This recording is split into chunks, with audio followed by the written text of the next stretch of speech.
नाल चल रही है। उस लड़ी विच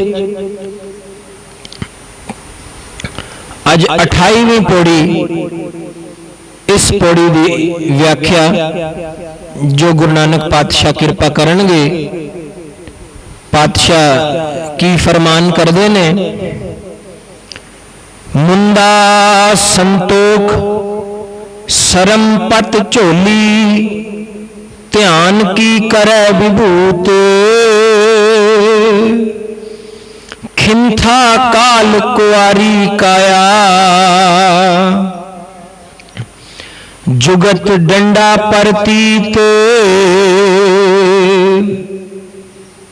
आई पंथी सगल जमाती, मन जीता जग जीत, आदेश तिसै आदेश, आद अनील अनाद अनाहत, जुग जुग एको वेश।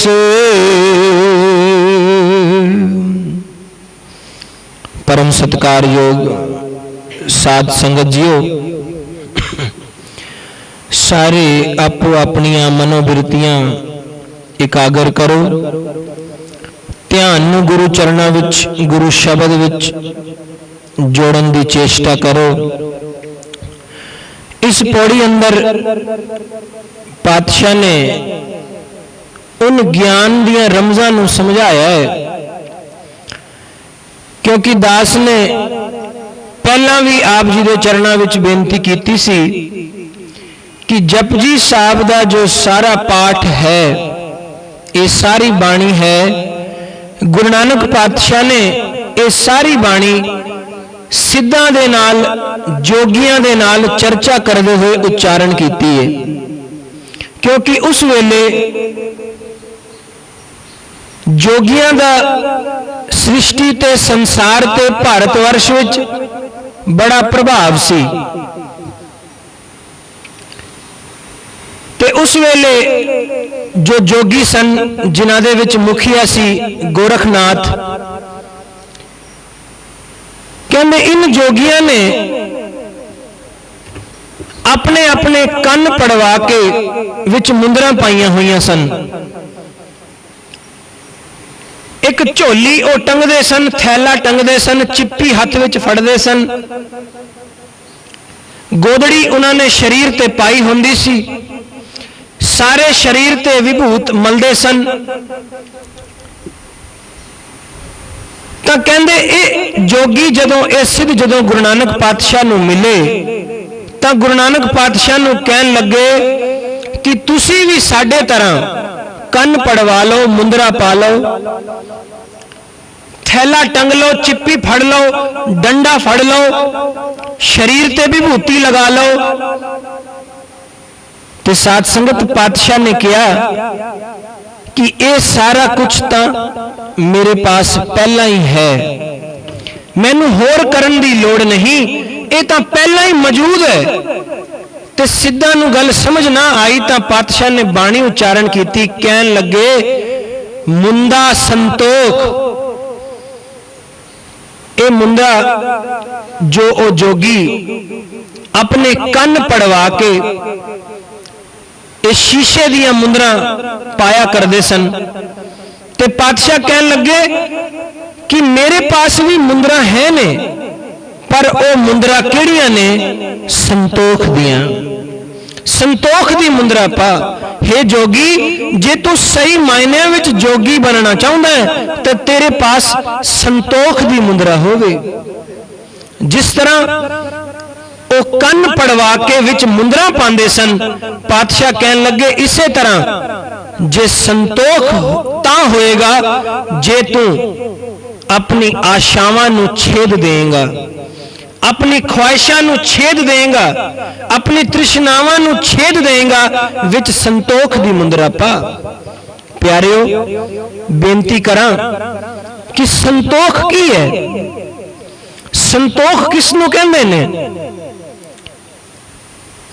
तो दसदे ने कि संतोख का मतलब वो है कि जो भी तैनू परमात्मा वालों मिल गया तू उस दे विच राजी हो जा। तेरे मन विच उस मिले दे लई कोई शिकायत ना होवे।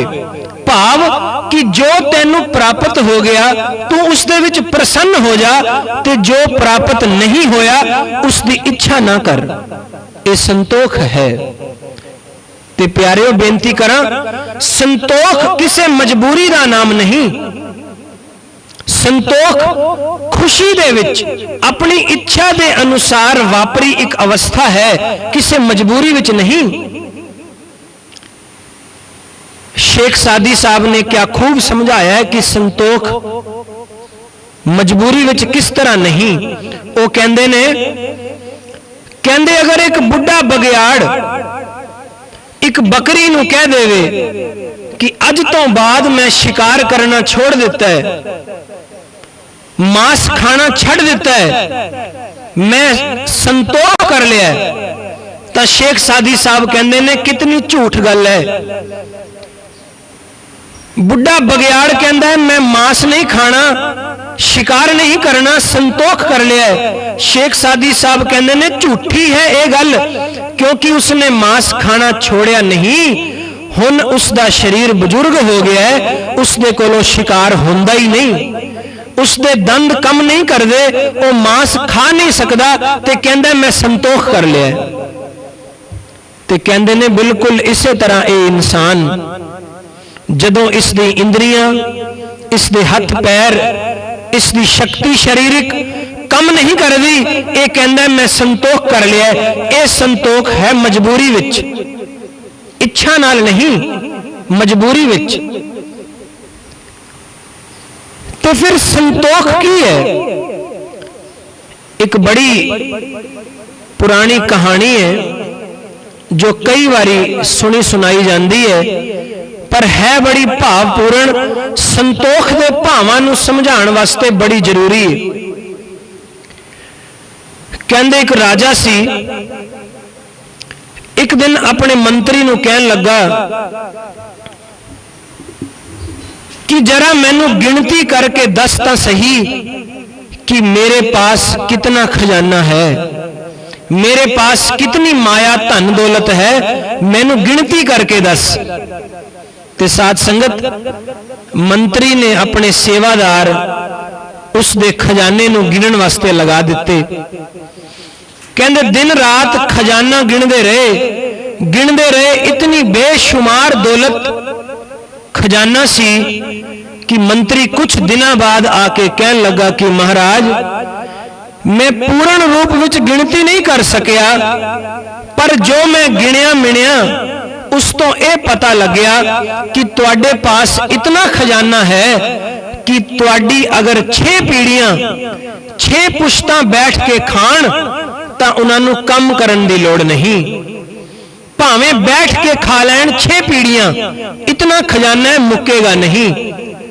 तां साध संगत उस राजे दे मन विच ख्याल आया कि 6 पीढ़ियां 6 पीढ़ियां बैठ के खा सकदियां ने, 7वीं क्यों नहीं, 7वीं क्यों नहीं। ते मन विच ख्याल आया कि मेरे पास इतनी दौलत होवे कि 7वीं पीढ़ी भी खा सके, मेरी मन की ख्वाहिश है। साध संगत बिल्कुल ऐसी हालत साडे मन रूपी राजे दी है। जितनी भी धन दौलत माया समग्री साडे पास है ना, ये मन कहंदा इस तो होर, इस तो ज्यादा अगला कदम। मंत्री ने दसिया कि 6 पीढ़ियां खा सकदियां ने, राजा सोचदा है 7वीं क्यों नहीं, होर होवे माया कि 7वीं भी खा लवे।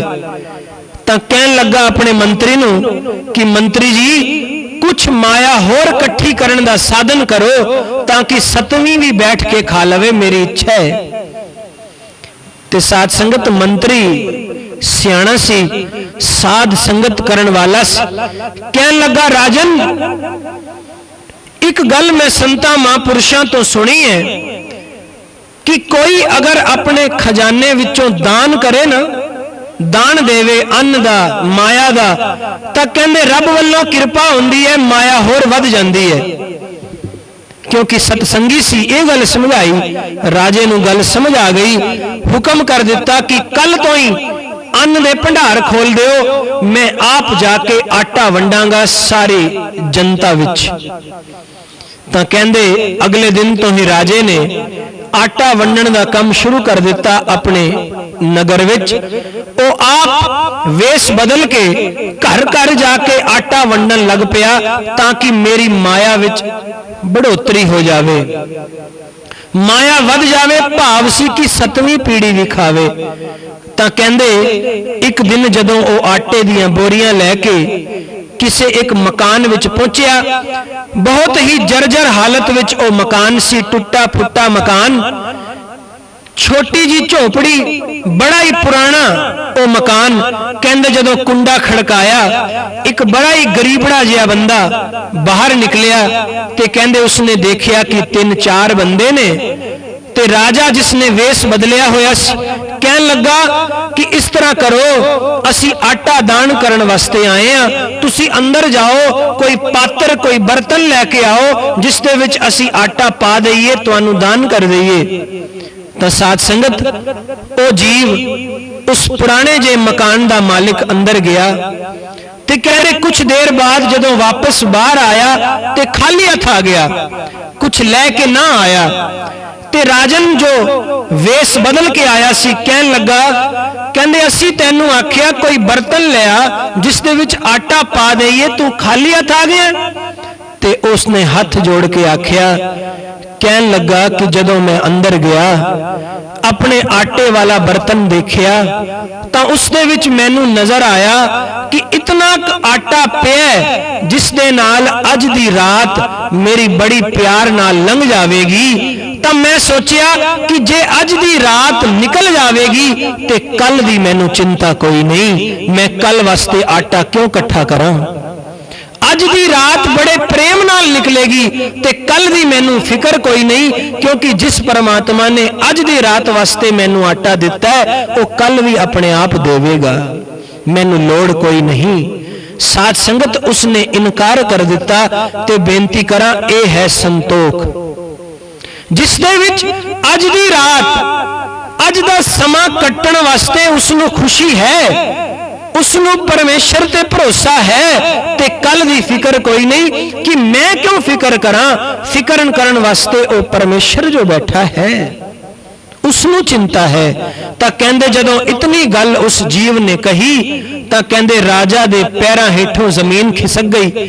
वो सोचन लगया कि मैं तां चलिया माया इकट्ठी करन 7वीं पीढ़ी वास्ते, तां इस जीव नू देखो कल दी भी चिंता कोई नहीं, आटे दी इतनी चिंता भी कल दी कोई नहीं। तां कहंदे ऐसा फुरना आया कि 7वीं पीढ़ी दी तां की इकट्ठी करनी सी, जेड़ी पहला इकट्ठी कीती होई सी ओ भी लुटा दित्ती, ओ भी संगत विच जनता विच उसने वंड दित्ती। तां प्यारिओ गल की कि इतना संतोख इस मन विच आ जाए तां गुरु नानक पातशाह कहंदे ने इस संतोख दी, इस भावना दी तू मुंदरा बना, ए भावना बना, ए मुंदरा पहन। हे जोगियो असी तां ए मुंदरा पाना चाहुंदे हां, ऐसी मुंदरा सानू पसंद है, पर बेनती करा साध संगत ए जीव असी सानू एक किसी भी कदम ते सानू संतोख कोई नहीं, असी संतुष्ट नहीं अपने परिवार तो, असी संतुष्ट नहीं अपने कारोबार तो, असी संतुष्ट नहीं अपने बच्चियां तो, असी संतुष्ट नहीं अपने भरावां तो, असी संतुष्ट नहीं संसार तो, समाज तो, दुनिया तो, अपने नौकरां तो भी असी संतुष्ट कोई नहीं, किसी भी कदम ते सानू संतोष नहीं इस मन विच।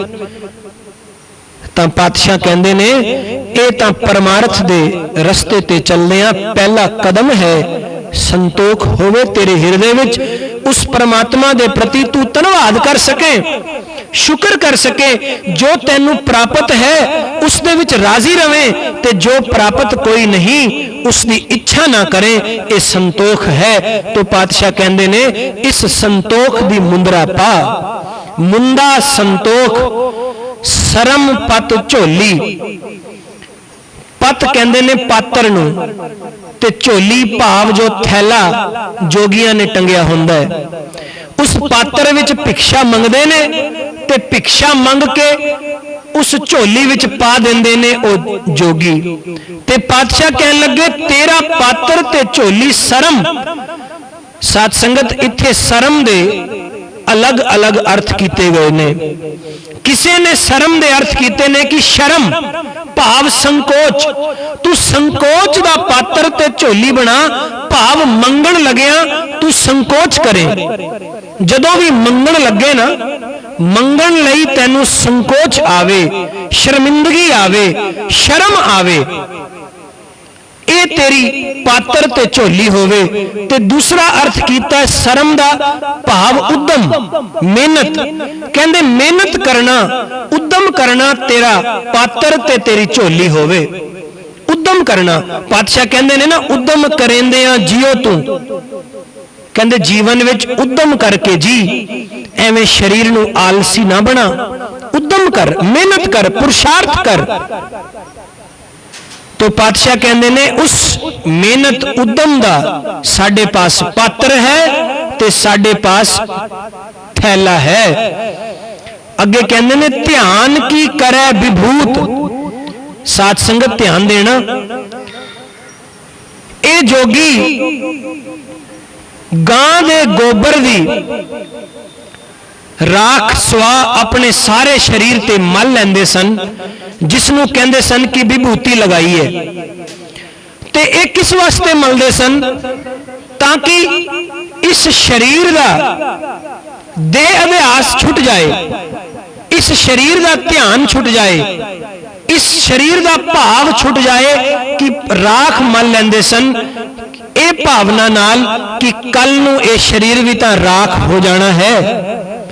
ये गल अपने मन नूं समझाण लई शरीर ते विभूत मल लैंदे सन, सारा शरीर देह दी हंगता मिट जाए। ते पातशाह कहन लगे कि यह सही तरीका नहीं। जे तू देह अभ्यास, देह दा गुमान छोड़ना चाहना है तां तेरी विभूत कैसी होवे? ध्यान की करे विभूत। भाव ध्यान का मतलब कि तेरी लिव, तेरी सुरत उस परमेश्वर विच जुड़ जाए। ये विभूत तू अपने शरीर ते लगा। ध्यान दी, सिमरन दी, बंदगी दी, लिव जोड़न दी विभूत अपने शरीर ते लगा, क्योंकि ये दूसरी विभूत तां तैनू किधरे ना किधरे अहंकार विच ले जा सकती है।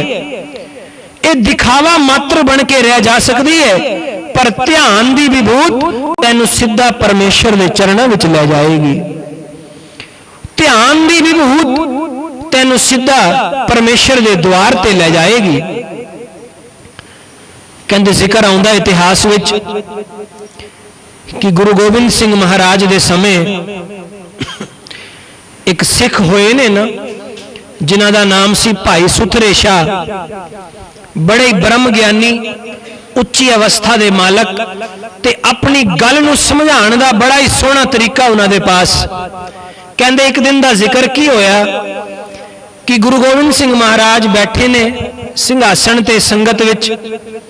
कहंदे एक साधु आया जिसने अपने शरीर ते विभूत मली हुई सी। सारा शरीर विभूत नाल उसने भरिया होया सी। ते कहंदे ओ विभूत लगान नाल उसदे मन विच बड़ा अहंकार सी कि सही मायनिਆਂ विच तां साधु मैं हाँ। उसदे हाव भाव, चलन उठन बैठन दे ढंग तो उसदा अहंकार डुल डुल गिरदा सी। मन विच बड़ा अहंकार। ते कहंदे अहंकार दे बचन ओ गुरु गोबिंद सिंह महाराज नाल बोलन लग्या। पर भाई सुथरा जी भी उत्थे बैठे सन। कहंदे भाई सुथरा जी चुप चुपाते ओ साधु जिसका मुंह सी गुरु गोबिंद सिंह वल, ते कहंदे ए जाके उन्हां दे पिठ पिछे खड़ा हो गया भाई सुथरा शाह। कहंदे ओ साधु गुरु गोबिंद सिंह महाराज नाल गल्लां कर रहा है। कहंदे ए उस साधु दे पिछे खड़ा होके कुछ कुछ देर बाद अपनी उंगली नाल उसदी विभूत नूं खुरच देवे, उतार देवे। कहंदे उस साधु ने एक बारी देखिया, पिछे मुड़ के देखिया। कहंदे फिर जदों गुरु जी नाल गल्लां करन लग्या, इसने फिर उंगली नाल थोड़ी विभूत उतार दिती, फिर खुरच दिती, खुजली कर दिती। थोड़ी विभूत थले डिग पई। कहंदे फिर तीसरी बार कीता, कहंदे उस साधु नूं बड़ा क्रोध आ गया, बड़ा ही गुस्सा आ गया। उसके हथ विच जो डंडा सी, कहंदे वो डंडा लैके भाई सुथरे दे पिछे नसिया। हुण भाई सुथरा अगे अगे ते साधु पिछे पिछे। सारी संगत देख रही है ते हस रही है कि गल की हो रही। पातशाह भी बैठे ने संगत विच। कहंदे कुछ देर जदों वो अगे पिछे घूमदे रहे ते पातशाह ने आवाज मारी, भाई सुथरिया रुक जा, की गल? ते साध संगत उस साधु नूं बड़ा क्रोध आया होया, बड़े गुस्से विच वो कहन लगा पातशाह नूं, गुरु जी नूं, कि महाराज ए वेखो तुहाडा सिख ए मैनू तंग पिया करदा है, बार बार अपनी उंगली नाल मैनू खुरच रहा है, इसने मैनू बड़ा परेशान कीता है। ते गुरु जी ने पूछया, भाई सुथरिया ए साधु जी की कह रहे ने? ते साध संगत भाई सुथरा कहन लगा, महाराज मैं तां ये देख रहा सी कि इस साधु ने अपने शरीर ते जो राख मली हुई है, जो सुआ मली हुई है, जो विभूत लगाई हुई है, मैं देख रहा सी कि ये राख उपरों उपरों ही राख है कि इस राख दे अंदर कोई अग्नि भी छुपी है कि नहीं, अग्नि भी है कि नहीं। तो कहंदे जो ही मैं थोड़ी जी राख उतारी तां अंदर तां अग्नि ही अग्नि है। अग्नि दे भांबड़ मचे हुए ने, भाव क्रोध दे भांबड़ मचे हुए ने। क्रोध अग्नि है ना, क्रोध दे भांबड़ मचे हुए ने। उपरों भावें विभूत लगाई है पर अंदरों क्रोध दे भांबड़ ने, क्रोध दी अग्नि है। तां कहंदे ओ फिर विभूत लगाण दा लाभ की? जे इस वास्ते लगानी सी कि शरीर दी हंगता मिट जाए, शरीर दा देह अध्यास मिट जाए, तो क्रोध भी तो मिट जाना चाहिए। पर बाहरों भी भूत लगाई है पर अंदरों क्रोध नहीं मिटिया। ते पातशाह एक खाली राख नहीं, अंदर अग्नि भी है, अंदर अग भी है। तो साध संगत गल समझ आ गई कि ए केवल विभूत लगाना बाहर का ढोंग हो सकता है, कोई परमार्थ की गल नहीं। तब पातशाह कहन लगे, इस विभूत ने तेरा कुछ सारना नहीं, तू ध्यान दी विभूत लगा, ध्यान दी धूड़ी अपने शरीर ते लगा ताकि तेरा मिलाप होवे उस प्रभु नाल। अगे कहंदे ने, खिंथा काल कुवारी काया जुगत। खिंथा, खिंथा का मतलब है कि जो गोदड़ी जोगियां ने पाई होंदी है शरीर विच, शरीर दे ऊपर गोदड़ी पाई होंदी है, वो इस वास्ते होंदी है ताकि पाले तो ठंड तो ये शरीर बच सके। वो गोदड़ी पहनी होंदी। ते पातशाह कहन लगे, मेरी गोदड़ी ओ है खिंथा काल, भाव उस काल नू याद रखना, मौत नू याद रखना कि मौत तो एक दिन आनी है। ए मेरे वास्ते गोदड़ी है, ए मेरी खिंथा है। ते जिस तरह ओ खिंथा, ओ गोदड़ी पाले तो बचाव कर दी है शरीर का, ते इसे तरह मेरी गोदड़ी काल नू याद रखना, ये विकारां रूपी पाले तो बचाव कर दी। जे हर समय सानू याद रहेगी ना मौत, तो फिर विकारां रूपी पाला सानू लग नहीं सकता। विकार सानू चंबड़ नहीं सकते जे मौत याद रवे। तो पातशाह कहने लगे, इसनू खिंथा बना, मौत याद रवे, एक खिंथा होवे। कुवारी काया जुगत, ते कहंदे जोग दी जुगत की है? जिस तरह एक कुवारी कन्या दा शरीर, कुवारी कन्या पवित्र होंदी है ना, कहंदी तेरा भी शरीर, तेरी भी काया उस कुवारी दी तरह पवित्र होवे। ए उस जोग दी जुगत है। उस जोग नू सीखण दा तरीका है, अपने आप नू पवित्र रख सके, पाक रख सके। अगे कहंदे ने, डंडा प्रतीत, डंडा जो फड़िया होंदा हथ विच, कहंदे ओ प्रतीत दा होवे, भाव विश्वास दा, प्रतीत भरोसा, विश्वास का डंडा तेरे हथ विच होवे, उस परमेश्वर ते तैनू प्रतीति होवे, तैनू भरोसा होवे, तैनू यकीन होवे, ते ओ डंडा फड़िया होवे हथ विच। ओ डंडा फड़, आई पंथी सगल जमाती। साध संगत, जोगियां दे 12 पंथ मन्ने जाते ने। 12 पंथ, जिन्हां दे विचों एक पंथ है जिसका नाम है आई। आई नाम का एक पंथ है। आई ते आई पंथी ओ होंदे ने जेड़े अपने कन पड़वा के, विभूत लगा के, थैला पकड़ के, खिंथा पा के चलते ने, वो आई पंथी कहलाए जाते हैं। ते कहंदे ये लोग अपने आप को सब तो उच्चा समझते सन, सब तो वड्डा। केवल अपने पंथ नाल उन्होंने गल्लां करनियां, दूसरियां नूं छोटा समझना। ते पातशाह कहंदे ने कि आई पंथी भाव तुहाडे वास्ते आई पंथी होना, इसका मतलब है कि जिसने कन पड़वा ले, विभूत लगा ली, थैला पकड़ लिया, झोली पा ली, चिप्पी पकड़ ली, वो आई पंथी है तुहाडे अनुसार। पर पातशाह कहंदे ने मेरे वास्ते आई पंथी की है? मेरे वास्ते आई पंथी होना है सगल जमाती, भाव सारे सृष्टि नूं इक्को जमात विच देखना। पातशाह ये असमादिक जीवां नूं की समझा रहे ने, की उपदेश दे रहे ने, की ज्ञान दृढ़ करवा रहे ने। पातशाह फरमान करते हैं, भुगत ज्ञान दया भंडारन, घट घट वाजै नाद, आप नाथ नाथी सब जाकी, रिद सिद्ध अवरा साध, संजोग विजोग दोए कार चलावे, लेखे आवे भाग, आदेश तिसै आदेश, आद अनील अनाद अनाहत, जुग जुग एको वेश। परम सत्कारयोग साध संगत जीओ, इस तो पहला 28वीं पौड़ी अंदर गुरु नानक पातशाह ने समझाया, दसिया। दास ने पहला भी बेनती की सी कि जपजी साहब का पाठ, ये बाणी गुरु नानक पातशाह ने सिद्धां दे नाल जोगियां दे सामने ये बाणी उच्चारण की है, ते जोगियां नूं ये उपदेश दिता सी, सिद्धां नूं समझाया सी। पिछली पौड़ी अंदर पातशाह ने दसिया है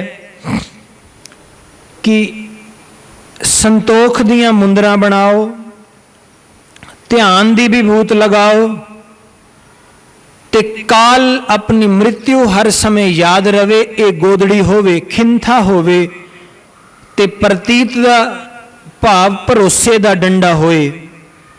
ते पातशाह ने दसिया सी कि सारी सृष्टि नूं एक जमात समझना, ये साडा पंथ है, ते जिसने मन नूं जीत लिया समझो ये जगत जीतिया गया है। ते इस पौड़ी अंदर पातशाह की उपदेश दे रहे ने। पातशाह कहंदे ने भुगत ज्ञान। भुगत का मतलब है भोजन, भोजन। ते कहंदे तेरा भोजन होवे ज्ञान, ज्ञान का भोजन तू छके। ज्ञान की है? हर ओ गल जो परमात्मा नाल संबंधित है वो ज्ञान है। रूहानी ज्ञान, ईश्वरी ज्ञान। पातशाह कहंदे ने इस ज्ञान नू अपना भोजन बना, ये ज्ञान छक।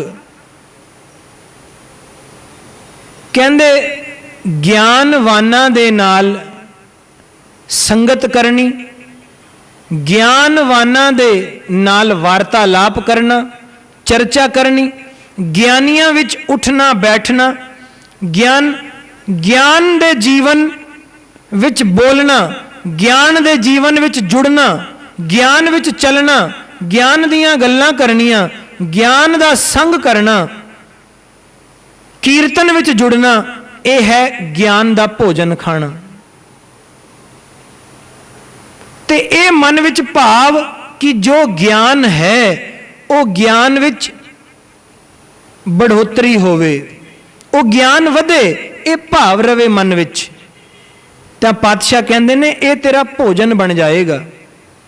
हर समय इस मन अंदर ज्ञान लैण दी इच्छा होवे, ये भोजन होवे। पातशाह कहंदे ने ते दया भंडारण, भंडारण वो हुंदी है जो भोजन वंडदी है, जो भोजन छकाउंदी है।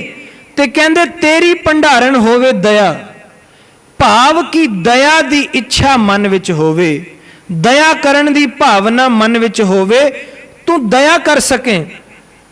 पातशाह कहंदे ने अगर तू भोजन बनाना है ज्ञान ते ज्ञान वंड सके भंडारण बन के, इस दे वास्ते भी दया चाहिदी है, ज्ञान वंडन वास्ते भी दया चाहिदी है। संत महापुरख जिन्हां दे पास ज्ञान है ना, वो सानू असमादिक जीवां नू वो ज्ञान देंदे ने, भाव साडे ते दया करदे ने, क्योंकि सानू समझ नहीं उस परमात्मा दी, सानू समझ नहीं कि असी उस परमात्मा तो विछड़े हुए हाँ, असी जाके उस परमात्मा विच मिलना है, ये ज्ञान सानू है नहीं। तां ओ महापुरख सानू दृढ़ कराउंदे ने, साडे ते दया करदे ने। तो पातशाह कहंदे ने ज्ञान दा भोजन होवे। पढ़दे हैं ना सुखमनी साहब विच, ब्रह्म ज्ञानी का भोजन ज्ञान, कि ज्ञान भोजन होए। भोजन ज्ञान महारस मीठा, जिन चाखिया तिन दर्शन डीठा। कहंदे ज्ञान दा भोजन होए, ज्ञान छक। पर प्यारिओ असी की करते हाँ, पातशाह कहते ने जिवें भोजन कोई तैयार करना एक अलग गल है, ते भोजन छक लेना एक अलग गल है। छकण वास्ते पहले तैयार करना पैंदा है, फिर भोजन छकिया जा सकता है। ते पातशाह कहते ने ये जीव ने केवल भोजन तैयार किया है, छकिया अज तक नहीं। ज्ञान का भोजन तैयार किया है पर छकिया नहीं, भाव कि भोजन ज्ञान असी सुनते हैं, बहुत सुनते हैं, पर उस ज्ञान नू छकदे नहीं। ताही इस अंतर आत्मे तृप्ति नहीं होंदी, ताही ये मन रजदा नहीं, ताही आत्मा रजदी नहीं। बस केवल भोजन तैयार करते हैं, ज्ञान सुनते हैं, कमाउंदे नहीं। वो भोजन साडे अंदर नहीं जाउंदा, इसलिए मन आत्मा अंतशकरण तृप्त नहीं हुंदा। एक दृष्टांत जो संत महापुरख दिया करदे ने, ध्यान देना प्यारिओ। कहंदे एक सेठ दे पास एक नौकर कम करदा सी, नौकर कम करदा सी, बड़े साल हो गए, बड़ा अरसा गुजर गया। कहंदे एक दिन वो नौकर कहंदा सेठ नू कि सेठ जी कृपा करो, मेरे ते रहमत करो, मेरी छुट्टी कर दिओ, मैनू नौकरी तो कढ़ दिओ। ते सेठ कहन लगा, कहंदा भाई गल की, अचानक गल की हुई, कितने सालों का तू मेरे पास काम करदा है, अज क्यों तेनू नौकरी तो कढ़ दईए, कोई गल, कोई वजह, कोई कारण? तो नौकर कहन लगा नहीं सेठ जी बस हुन होर नहीं, हुन मेरी छुट्टी कर दिओ। ते सेठ कहन लगा लै कोई गल तां दस, कोई वजह, कोई कारण मैनू समझ तां आवे, क्यों छुट्टी मंग रहे हैं? तो नौकर कहन लगा कि सेठ जी गल यह है कि मैं इस वास्ते छुट्टी चाहता क्योंकि तुसी मेरे ते विश्वास नहीं करदे, तुसी मेरे ते भरोसा नहीं करदे, मेरे ते यकीन नहीं करदे। वो सेठ कहन लगा लै हद हो गई, इतने सालों का तू मेरे पास काम करदा है, असी सारे घर दे जीव तैनू कला घर विच छोड़ के चले जाने आ, ताले भी खुले रहंदे ने, कमरे खुले रहंदे ने, कदी तैनू सवाल नहीं किया, तू कहना मेरे ते विश्वास नहीं करदे। सेठ कहन लगा इत्थों तक कि घर दियां सारियां चाबियां भी तेरे सामने पईयां रहिंदियां ने, सब चाबियां दा तैनूं पता है, मालूम है। इत्थों तक कि तिजोरी दियां चाबियां भी तैनूं पता है, जिथे खजाना पिया है सब चाबियां दा तैनूं पता है, ते तू कहना विश्वास नहीं करदे। ते ओ नौकर कहन लगा सेठ जी हाँ ये गल तां सच है कि सारियां चाबियां मेरे सामने पईयां रहिंदियां ने, कमरे दियां तिजोरी दियां सब चाबियां सामने पईयां ने, पर सेठ जी उन चाबियां विचों लगदी तां एक भी नहीं, लगदी तां एक भी नहीं। इसका मतलब कि असली चाबी तुसी नाल लै जांदे हो, मेरे ते भरोसा नहीं करदे, असली चाबी नाल लै जांदे हो। ते प्यारिओ गल की ये दृष्टांत है, कहण तो भाव ये है कि असी भी जीवन विच ज्ञान बहुत इकट्ठा कीता है, ज्ञान दियां चाबियां बहुत ने साडे पास, सब ज्ञान है इस जीव नूं, है कोई ऐसा ज्ञान जिहड़ा ना होवे? सब ज्ञान है, हर गल पता है, मालूम है, पर उस ज्ञान दी चाबी अज तक सानू लगी नहीं, वो ज्ञान सानू लग्या नहीं। बस गल इतनी है, उस ज्ञान दी चाबी नाल साडा अंतशकरण साफ नहीं होया, वो ज्ञान साडे जीवन विच वसिया नहीं। बस गल इतनी है, जिस दिन वो चाबी लग गई, अंदर दा जंदरा खुल गया, ते कहंदे फिर खजाना ते अंदर ही पिया है ना। जिस दिन तिजोरी नूं चाबी लगदी है, इस जीव नूं खजाना मिल जाता है, ते ज्ञान रूपी वो ज्ञान दी चाबी कोई सानू लग गई, तां परमात्मा दा सारा खजाना साडे अंदर है, पर चाबी तां लगे फिर वो खजाना मिलता है। तो पातशाह कहंदे ने केवल भोजन तैयार नहीं करना, केवल ज्ञान सुनना नहीं, उस भोजन नूं छकना भी है, उस ज्ञान नूं वसाना भी है। तो गुरु नानक पातशाह उपदेश देंदे ने भुगत ज्ञान दया भंडारण, फिर उस खजाने नूं अंदर वसा, उस ज्ञान नूं अंदर वसा, ते फिर दया करके उस खजाने नूं वंड दे, वंड भी दे।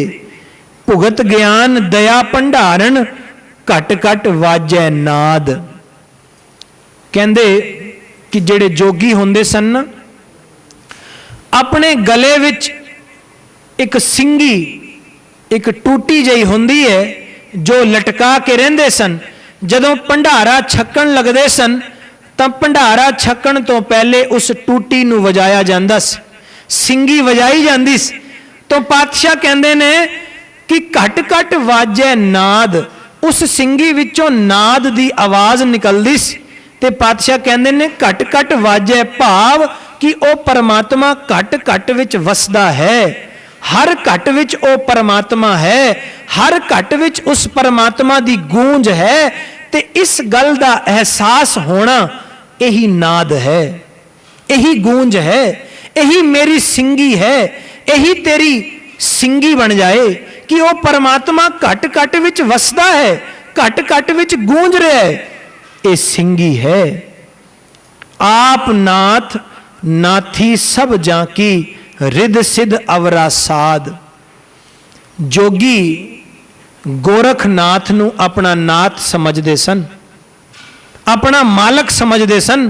ते गुरु नानक पातशाह कहंदे ने मेरा नाथ कौन है, मेरा मालक कौन है? कहंदे आप नाथ, ओ परमेश्वर आप नाथ है, आप मालक है। नाथी सब जाकी, भाव कि सारी सृष्टि नूं अपने हुक्म दी नकेल विच उसने नथया होया है, हुक्म विच सारी सृष्टि नूं रखिया है उस नाथ ने। ये सारी सृष्टि उस दी नथी हुई है। ते कहंदे रिद सिद्ध अवरा साध। पातशाह ने होर भी बाणी विच फरमान कीता है, कहंदे आप नाथ नथी सब जाकी, बख्शे मुकत कराएंदा। कहंदे सब ये सृष्टि उस दी नथी हुई है। रिद सिद्ध अवरा साध। उस वेले जो जोगी सन रिद्धियां सिद्धियां नूं, तंत्रा मंत्रा नूं, करामातां नूं बड़ा महत्व देंदे सन, बहुत महत्व देंदे सन। ते साध संगत ध्यान देना, कि जदों ये जीव परमात्मा दे रस्ते ते चलदा है ना, उस परमेश्वर दे चरणां विच जुड़न दी कोशिश करदा है, ते कहंदे इस मार्ग ते चलदियां जदों ये जीव उच्ची अवस्था ते पहुंचदा है तां इस मार्ग ते चलदियां रस्ते विच इस नूं अपने अंदर करामातां दा एहसास हुंदा है, इस नूं अपने अंदर रिद्धियां सिद्धियां महसूस होंदियां ने।